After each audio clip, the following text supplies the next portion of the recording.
ప్రభు పేరిట ప్రత్యేకమైన వందన వచనాన్ని సమయంలో మీకు తెలియచేయుచున్నాను.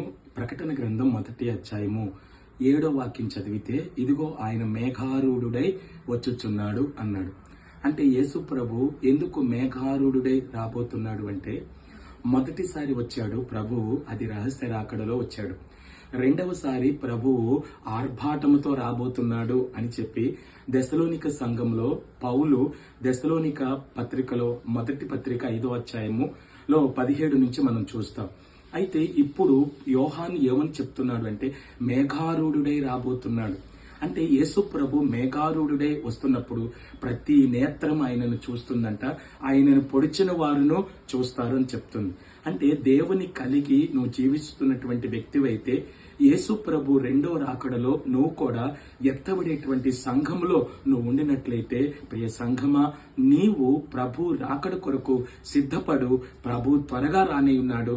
ఆ త్వరగా రానైన క్రీస్తుని ఎదుర్కోవటానికి నువ్వు కూడా సిద్ధపాటు కలిగి సిద్ధపడి ఉండు.